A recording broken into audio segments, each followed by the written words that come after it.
আসসালামু আলাইকুম প্রিয় শিক্ষার্থীবৃন্দ, তোমরা কেমন আছো? আশা করি ভালো আছো। তো তোমাদের অ্যাসাইনমেন্ট তোমরা একটা পাইছো, প্রথমে এটা জমা দিছো, তারপর আরেকটা পাইছো, দুইটা অবশ্য একটা প্রথমটা পাইছো, একটা উর্দু পাওয়া গেছে, আরেকটা হচ্ছে তোমার হিসাব বিজ্ঞান পেয়েছো। তো দুইটা পাইছো। তোমাদের উর্দুকের এখানে অনেকেই শিরোনামটা ভুল লিখছো, এখানে লিখে রাখছো ব্যবসায় উর্দু, ব্যবসা লিখছো। তোমাদের কিন্তু শাখাটা হবে ব্যবসায় শাখা, হ্যাঁ, ব্যবসায় লিখতে হবে। আচ্ছা, তা তোমাদের এখানে শিরোনামটা ম্যাক্সিমামই ভুল করছো, ম্যাক্সিমাম স্টুডেন্টই ভুল করছো। তো তোমরা শিরোনামটা তোমাদের এখানে দেওয়াই আছে, অ্যাসাইনমেন্টের ক্রম এখানে যে প্রশ্নের মধ্যে তোমাদের যে সেই অ্যাসাইনমেন্টটা দেওয়া আছে, এখানে তোমাদের দেওয়াই আছে যে ঘর আছে যে অ্যাসাইনমেন্টের ক্রম, সেটা ক্রমটা লিখবা, প্লাস অধ্যায় ও বিষয়বস্তুর শিরোনামটা লিখবা, তাহলেই হবে। প্রত্যেকটা আমাদের এইভাবেই লিখতে হবে প্রতিটা অ্যাসাইনমেন্টে। তো তোমরা অনেকেই ভুল করছো, আগামীতে আশা করি এটা ভুল করবা না, ভালো করে লিখবা। আজকে তোমাদের আমি হিসাব বিজ্ঞানের যে অ্যাসাইনমেন্টটা আছে, তোমরা সেটা আগামী শনিবার দিন জমা দিবে, সেটা সম্পর্কে আমি তোমাদের সাথে ক্লাস নিব। আমরা এটা আলোচনা করব, কিভাবে লিখবা, কোথা থেকে লিখবা, সেটাই বলবো।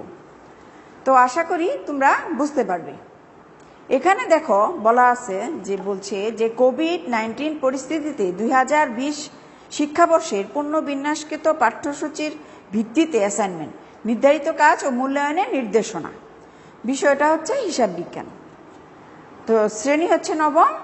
এখানে অ্যাসাইনমেন্টের ক্রম, নির্ধারিত কাজটা হচ্ছে 1 নাম্বার। তোমার উদ্যোগ যেরকম পাইছো সেটাও 1 নাম্বার ছিল, আর হিসাব বিজ্ঞানের এটাও 1 নাম্বার। অধ্যায় ও বিষয়বস্তুর শিরোনাম, এখানে অধ্যায় ও বিষয়বস্তুর শিরোনামে আমাদের লেখা আছে যে হিসাব বিজ্ঞান পরিচিতি প্রথম অধ্যায়, আর দ্বিতীয় অধ্যায় হচ্ছে লেনদেন। তারপরে বলছে যে অ্যাসাইনমেন্ট, নির্ধারিত কাজ, মূল্যায়ন, নির্দেশক। আচ্ছা, অ্যাসাইনমেন্টের নির্ধারিত কাজটার মধ্যে তোমাদের যে কাজটা তোমরা যেটা করবা, আমরা অ্যাসাইনমেন্টটা আসলে বাড়ির কাজই, আমরা এটাই মূল্যায়ন করব। তো তোমরা এখানে লিখবা, দেখো এখানে বলছে যে সংক্ষিপ্ত প্রশ্নের উত্তর দাও। হিসাব বিজ্ঞান কি, হিসাব বিজ্ঞানটা কি তোমাদের বোর্ড বইয়ের মধ্যে সুন্দর করে দেওয়া আছে, বোর্ড বইয়ের থেকেই লিখবা। এখানে আমি পরে তোমাদের বলতাছি। তারপরে 2 নাম্বার প্রশ্ন বলা আছে হিসাব বিজ্ঞানের 2টি উদ্দেশ্য লিখো। তোমাদের অনেকগুলো উদ্দেশ্য দেওয়া আছে, সেখান থেকে মাত্র 2টা উদ্দেশ্য লিখবা।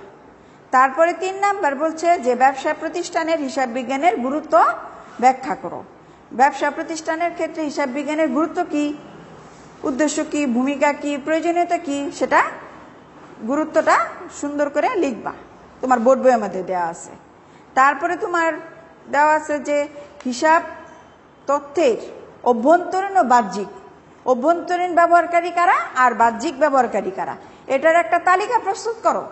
তোমার বইয়ের মাঝে এখানে সুন্দর করে দেওয়া আছে যে অভ্যন্তরীণ আর বাহ্যিক কারা, সেই বিষয়টা একটা তালিকা আকারে, যেমন এক পাশে লিখবা অভ্যন্তরীণ ব্যবহারকারী, আরেক পাশে লিখবা বাহ্যিক ব্যবহারকারী, সুন্দর করে লিখবা। একেবারে দুইটাই মাঝখানে একটা স্কেল দিয়ে মার্জিন করে, দাগ করে, ছক করে সুন্দর করে লিখবা। এখানে তোমাদের তাই বলছে যে একটা তালিকা প্রস্তুত করো। বুঝতেই তো পারো, পার্থক্য লিখতে গেলে তোমরা তালিকা মতো করো না, তারপরে তোমার কোনটা থেকে কোনটা ভালো সেক্ষেত্রেও তালিকা করা যায়, উদ্দেশ্যের ক্ষেত্রেও সুন্দর করে একটা উদ্দেশ্য লেখা লাগে। এভাবে ঠিক তোমরা একটা তালিকা প্রস্তুত করবা, বাহ্যিক ব্যবহারকারী কারা আর অভ্যন্তরীণ ব্যবহারকারী কারা। তারপরে বলছে দেখো মূল্যবোধ সৃষ্টিতে হিসাব বিজ্ঞানের ভূমিকা ব্যাখ্যা করো। মূল্যবোধ সৃষ্টিতে হিসাব বিজ্ঞানের কি ভূমিকা আছে সেটা তুমি লিখবা। মূল্যবোধের যেমন কি আছে, যেমন চিন্তা, চেতনা, বিশ্বাস, ধ্যান ধারণা, এগুলো তোমার বোর্ড বইয়ের মধ্যে সুন্দর করে দেওয়া আছে। এখান থেকে মেন কথাগুলো কি সেটা খুব সুন্দর করে পড়ে বুঝে লিখবা, খুব ভালো করে লিখবা। প্রত্যেকটা প্রশ্নই বুঝে সুন্দর করে একদম লেখা পরিষ্কার স্পষ্ট করে শুদ্ধভাবে লিখবা, দেখবা এখানে আমরা ভালো মূল্যায়ন করব। ওখানে আমাদের মূল্যায়নের এটা কি লিখবো, যেটা খুব ভালো হবে, লেখা পরিষ্কার হবে এবং শুদ্ধ হবে, সেটা আমরা লিখবো অতি উত্তম।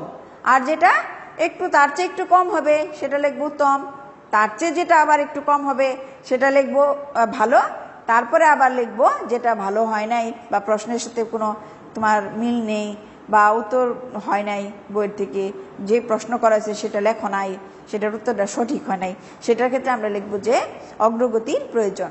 তাই সেজন্য আমরা বললাম যে এখানে আমি যে এখন কথাগুলো বলতেছি তোমাদের অ্যাসাইনমেন্টগুলা ঠিক সেভাবেই সুন্দর করে শুদ্ধ করে লিখবে, ঠিক আছে। তারপরে দেখো বলা আছে যে তোমাদের ওই যে প্রথম পেজটা আমরা যেটা দেওয়া হয়েছে ফটোকপি করে, যে শিরোনাম লিখবা, নাম লিখবা, রোল নাম্বার, শ্রেণী, শাখা দেওয়া হয়েছে না প্রথম পেজটা, সেই প্রথম পেজটাতে দেখবা যে প্রত্যাশিত ফলাফল দেওয়া আছে বাম সাইড একদম নিচে, প্রত্যাশিত ফলাফল নিচে দেওয়া আছে। সেইখানে প্রত্যাশিত ফলাফলের নিচে তুমি তোমার অভিভাবকের স্বাক্ষর নিতে বলছি। আচ্ছা, এখানে দেখো পরের প্রশ্নটাতে বলছি 5 নম্বরে বলছে যে তোমার নিম্নের লেনদেনগুলো কারণ ব্যাখ্যা করো, নিম্নের লেনদেনগুলো কারণ ব্যাখ্যা করো এবং হিসাব সমীকরণে এগুলোর প্রভাব দেখাও, হিসাব সমীকরণে এগুলোর প্রভাব দেখাও। এখানে কিন্তু বিবরণীর ছক বলে নাই, এখানে কিন্তু বিবরণীর ছক বলা হয় নাই। তুমি কি করবা, তুমি ছকটা কিভাবে লিখবা, তারিখ সংশ্লিষ্ট হিসাব লিখবে আর হিসাব সমীকরণের তোমার কারণ ব্যাখ্যা এটা লিখবে, তারপরে হচ্ছে হিসাব সমীকরণের প্রভাব, মানে কি হিসাব সমীকরণের প্রভাব লিখে লিখবা যে এ সমান সমান এল প্লাস ই, এভাবে লিখে ছকটা করে তারপর তোমার এন্ট্রিগুলো একটা একটা করে তুমি লিখবা। যেমন তারিখ আছে, প্রথম তারিখে 1 তারিখে কি বলছে দেখো, এখানে বলছে যে 2020 সালের 1 জানুয়ারি চিকিৎসক জনাব প্রদত্ত নগদ 50,000 টাকা এবং 1 লক্ষ টাকার চিকিৎসা সরঞ্জাম নিয়ে নিরাময় চেম্বার নামে সেবা কার্যক্রম শুরু করেন। 1 তারিখ এটা বলছে, জানুয়ারির 1, 2020 সালে, এই তোমার এই চলতি বছরের এই কথাটা বলছে যে নিরাময় চেম্বার নামে একটা সেবা কার্যক্রম শুরু করছে।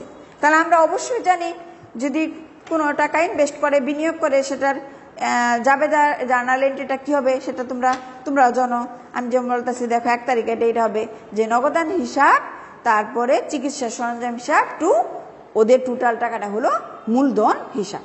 তাহলে এখানে দেখো কারণ ব্যাখ্যাটা হইতেছে যে এই সমীকরণে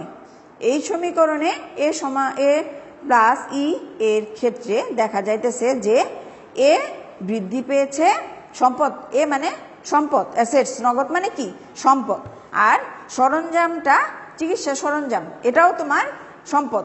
তাহলে অ্যাসেটস বৃদ্ধি পেয়েছে, এও বৃদ্ধি পেয়েছে, দুইটা অ্যাসেট বৃদ্ধি পেয়েছে, আর ই হচ্ছে তোমার ইকুইটি, মূলধনও তোমার বৃদ্ধি পেয়েছে। তুমি এইভাবে লিখবা। তারপরে তোমার হিসাব সমীকরণের প্রভাবের ক্ষেত্রে লিখবা হলো তোমার কি লিখবা যে এ বৃদ্ধি, তারপরে সরঞ্জামেরটাও এ বৃদ্ধি, আর হচ্ছে ই বৃদ্ধি, এভাবে লিখবা, ঠিক আছে। তারপরে বলছে দেখো 10 তারিখ 10ই জানুয়ারি মোট তোমার বলছে যে 20 জন রুগী দেখে 10,000 টাকা পেলেন। 20 জন রুগী দেখে কি পেলেন, 20 জন রুগী দেখে 10,000 টাকা পেলেন, ভিজিট পেলেন আর কি। আমরা যেমন চিকিৎসার ক্ষেত্রে আমরা যেমন ডাক্তার দেখালে আমরা ভিজিট দিই না, ডাক্তারকে ভিজিট দেই না, রুগী দেখার পরে ভিজিট দেওয়া হয় না, সেটাই বলছি যে 20 জন রুগী দেখে কত পাইছে, কত টাকা পেলেন, 10,000 টাকা। তাহলে তুমি এখানে লিখবা যে নগদান হিসাব আর সেবা আয় হিসাব লিখবা, নগদান হিসাব আর হচ্ছে সেবা আয় হিসাব। তারপরে এখানে দেখো অ্যাসেট বৃদ্ধি আর সেবা আয় হিসাবটাও বৃদ্ধি। তারপরে বলছে দেখো জানুয়ারির 20 চেম্বারের আধুনিকায়নের জন্য 50,000 টাকা ঋণ নিলেন। চেম্বারের আধুনিকায়ন মানে আরো নতুনত্ব করার জন্য তোমার চেম্বারের এটার জন্য তোমার 50,000 টাকা ঋণ নিছেন। তার নগদান হিসাব ও ঋণ হিসাব, তার নগদান হিসাবও তোমার সম্পদ হিসাব আর ঋণ হিসাব হচ্ছে দায় হিসাব। সম্পদও বৃদ্ধি পাইছে, দায়ও তোমার বৃদ্ধি পেয়েছে। তারপরে বলা হয়েছে যে জানুয়ারির 25 তারিখে চেম্বারের ভাড়া বাবদ 5,000 টাকা প্রদান করলেন। চেম্বারের ভাড়া বাবদ কি করছে, 5,000 টাকা প্রদান করছে। তাহলে আমরা জানি এটা জাবেদাটা জার্নালটা কি হবে, তোমরা সবাই জানো, হবে হচ্ছে ভাড়া হিসাব আর নগদান হিসাব। ভাড়া ব্যয় বৃদ্ধি, ই বৃদ্ধি, আর হচ্ছে তোমার এ হ্রাস, সম্পদ হ্রাস পাইছে আর ই বৃদ্ধি পেয়েছে। তাহলে লিখতে পারবে না এরকম করে, সুন্দর করে এইভাবে লিখবে। আমি তোমাদের অঙ্কটা বললাম, তোমরা সুন্দর করে এইভাবে ছক আকারে লিখবে। যে ছক আকারে কিভাবে লিখবে আমি সেটা লিখে দিচ্ছি। যেমন লিখবা তারিখ,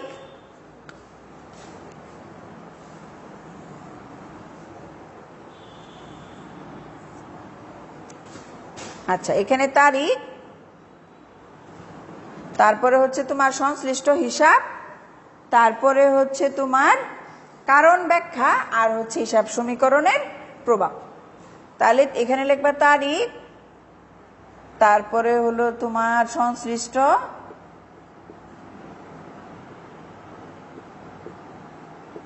হিসাব,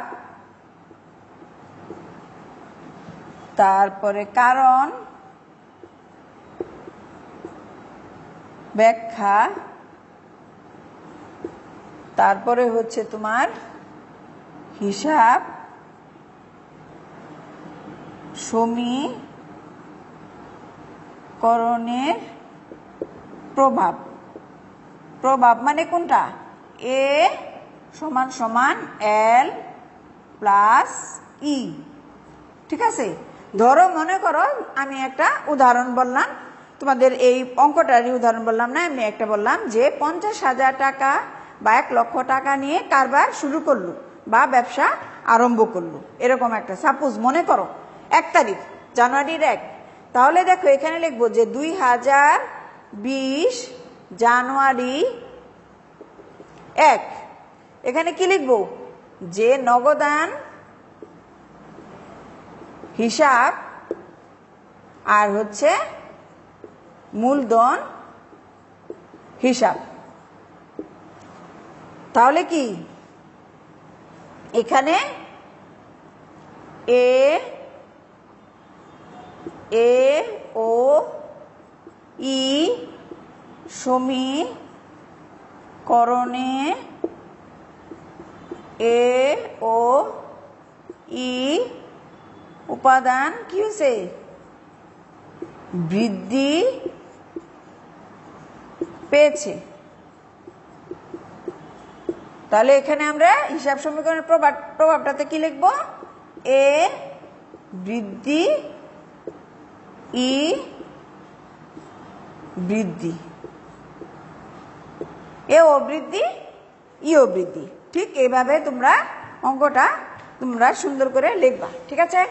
আচ্ছা, তারপরে দেখো এখানে তোমরা প্রথম যে তোমাদের থিওরিটা লিখতে বলছে, অঙ্কে সাধারণত থিওরি থাকে না, তোমাদের এখানে থিওরি লিখতে বলছে, তোমরা লিখবা। তোমাদের অ্যাসাইনমেন্টে দিছে, তোমরা এখানে লিখবা। এখানে বলছে যে হিসাব বিজ্ঞানটা কি। দেখো তোমাদের বোর্ড বইয়ের মধ্যে খুব সুন্দর করে বলছে যে হিসাব বিজ্ঞান হচ্ছে একটি প্রক্রিয়া। হিসাব বিজ্ঞানটা হচ্ছে এমন একটা প্রক্রিয়া যেখানে সংগঠিত আর্থিক ঘটনাসমূহের সামগ্রিক প্রভাব এবং ফলাফল নির্ণয় পদ্ধতি ও কৌশল আলোচনা করা হয়। তাহলে হিসাব বিজ্ঞানটা হচ্ছে কি? যে একটি প্রক্রিয়া, এরকম একটা প্রক্রিয়া যেখানে সংগঠিত আর্থিক ঘটনাসমূহের সামগ্রিক প্রভাব এবং ফলাফল নির্ণয়ের পদ্ধতি ও কৌশল আলোচনা করা হয়। এভাবে খুব সুন্দর করে লিখবা। তারপরে আরো লিখতে পারো, যেমন প্রতিষ্ঠানের অভ্যন্তরীণ ও বাহ্যিক বিভিন্ন পক্ষ হিসাব তথ্য জানতে সর্বদা আগ্রহী থাকে, তাই হিসাব বিজ্ঞান আর্থিক লেনদেন সমূহের সংরক্ষণ ও পর্যালোচনার মাধ্যমে এদের প্রভাব ও ফলাফল নির্ণয় করে বিভিন্ন পক্ষকে প্রতিবেদন আকারে অবহিত করা, মানে জানানো আর কি। তারপরে প্রশ্নে বলা আছে যে হিসাব বিজ্ঞানের 2টি উদ্দেশ্য লিখো। তুমি লেখলা যে হিসাব বিজ্ঞানের 2টি উদ্দেশ্য, মেন যে উদ্দেশ্যগুলো আছে, তুমি লেখলা যে আর্থিক ফলাফল, আর্থিক অবস্থা নিরূপণ, একটা উদ্দেশ্য লেখলা। আর একটা লেখলা হচ্ছে ব্যয় নিয়ন্ত্রণ করা অথবা চুরি ও জালিয়াতি প্রতিরোধ করা। এভাবে লিখে দিবা 2টা সুন্দর করে। ব্যাখ্যা দিতেও পারো, না দিলেও সমস্যা নেই, ব্যাখ্যা দিতেও পারো, নাও দিতে পারো। তারপরে বলছে যে তোমার হিসাব বিজ্ঞানের গুরুত্ব ব্যাখ্যা করো। গুরুত্বটা খুব সুন্দর করে লিখবা। যেমন তোমাদের বুট বইয়ের মধ্যেও প্রয়োজনে আছে, প্রয়োজনীয়তাটাই তো গুরুত্ব, তাই না? উদ্দেশ্য আর প্রয়োজনীয়তাটা মিলেই তো তোমার গুরুত্ব। এখানে বলবা লেনদেন সময় সঠিকভাবে হিসাব বইতে লিপিবদ্ধ করতে হবে। তারপর প্রতিষ্ঠানের আর্থিক ফলাফল ও আর্থিক অবস্থা সম্পর্কে জানা সম্ভব হয় না যদি ভালোভাবে তোমার সেটা না লেখা থাকে, না লেখা হয়। তাই হিসাব বিজ্ঞানের প্রথম উদ্দেশ্য হচ্ছে লেনদেনগুলো আগে সুনির্দিষ্ট তারিখ অনুযায়ী হিসাবের বইতে সঠিকভাবে লিপিবদ্ধ করতে হবে, তাহলে আমরা সেই সঠিক এটা আমরা জানতে পারবো। তারপরে আছে তোমার এখানে বলা আছে যে হিসাব বিজ্ঞান অন্যতম আরেকটা হলো গুরুত্ব হলো যেমন আর্থিক ফলাফল, আর্থিক অবস্থা জানা, যা নিরূপণ করা যায়, লাভ ক্ষতির ব্যয় নিরূপণ সঠিকভাবে নির্ণয় করা যায়, লাভ ক্ষতি জানা যায় এরকম। তারপর লিখবা প্রতিষ্ঠানের তোমার সম্পদ, দায়, মালিকানা সত্ত্বের পরিমাণ নির্ণয়ের মাধ্যমে আর্থিক অবস্থা কি করা হয়, পূর্ণাঙ্গ একটি হিসাব জানা যায় বা ধারণ করা সম্ভব হয়। তারপর ব্যয় নিয়ন্ত্রণের মাধ্যমে আমরা ভালোভাবে সব কিছু জানতে পারি, কাঙ্ক্ষিত ফলাফল অর্জন করা সম্ভব হয়, এভাবে লেখলা। তারপরে বলবা যে চুরি, জালিয়াতি প্রতিষ্ঠানের ক্ষেত্রে আর্থিক লেনদেনগুলো সঠিকভাবে হিসাবে লিপিবদ্ধ করা হওয়ার কারণেই চুরি আর জালিয়াতিটা হয় না। এখানে সহজেই এটার থেকে আমরা তোমার হিসাব বিজ্ঞানের কোনো এই চুরি জালিয়াতিটা দেখা যায় না। এর জন্য হিসাব বিজ্ঞানের কোনো বিকল্প নেই। যত হিসাব বিজ্ঞানের মাধ্যমে প্রতারণা, জালিয়াতি প্রতিরোধের পাশাপাশি তা কিভাবে নিয়ন্ত্রণ করা যায় সেটাও তোমার জানা যায়। এভাবে সুন্দর করে লিখবা। তারপরে দেখো বলছে যে হিসাব বিজ্ঞানের অভ্যন্তরীণ আর বাহ্যিক ব্যবহারকারী কারা। আমরা জানি তোমাদের সুন্দর করে দেওয়া আছে যে অভ্যন্তরীণ ব্যবহারকারী হচ্ছে তোমার মালিক ও ব্যবস্থাপক। অভ্যন্তরীণ ব্যবহারকারী কারা? মালিক ও ব্যবস্থাপক। তোমরা জানো, তাহলে এটা লেখলা যে অভ্যন্তরীণ ব্যবহারকারী হচ্ছে মালিক ও ব্যবস্থাপক। সুন্দর করে আর একটু বর্ণনা দিলা। তারপরে বললো যে বাহ্যিক ব্যবহারকারী কারা, বলবা যে ঋণ গ্রহণকারী, তারপর সরকার, তারপর পাওনাদার, তারপর কর্মচারী ও কর্মকর্তা। এভাবে সুন্দর করে আলাদা আলাদা একটা স্টেপ লেখা ওটা একটু করে বর্ণনা দিলা, তাহলে দেখবা সুন্দর তোমাদের ভালো এখানে আমরা ভালো মন্তব্য লিখব। ঠিক আছে। তারপরে তোমার আছে হলো মূল্যবোধ সৃষ্টিতে। মূল্যবোধ হলো ব্যক্তি ও সমাজের চিন্তা, চেতনা, বিশ্বাস, ধ্যান ধারণা প্রভৃতি সম্বন্ধে সমন্বয়ে দীর্ঘদিন ধরে গড়ে ওঠা একটি মানদণ্ড যার দ্বারা মানুষ কোনো বিষয়ে ভালো মন্দ বিচার করে, ভালোকে ভালোভাবে গ্রহণ করে আর মন্দকে কি করে, বর্জন করে, বাদ দেয়। যেটা খারাপ সেটা আমরা গ্রহণ করি না। নিচে মূল্যবোধ সৃষ্টিতে হিসাব বিজ্ঞানে কিভাবে আরো সহায়তা করা যায় সে সম্পর্কে ব্যাখ্যা করা হলো। এইভাবে লেখা সুন্দর করে লেখবা। যেমন সততা ও দায়িত্ববোধের বিকাশ, সততা ও দায়িত্ববোধের বিকাশ। তারপর ঋণ পরিশোধের ক্ষেত্রে সচেতনতা সৃষ্টি। তারপরে আছে তোমার হলো সমাজ ও রাষ্ট্রের প্রতি কি দায়িত্ববোধ রয়েছে সেটা বললা। তারপর চুরি, জালিয়াতি এটা কিভাবে প্রতারণা প্রতিরোধ করা যায় সে সম্পর্কে বললা একটু, তাহলে সুন্দর হবে। সুন্দর করে আমি আশা করব তোমরা আমার এই কথাগুলা মনোযোগ সহকারে শুনেছ এবং বুঝতে পেরেছ।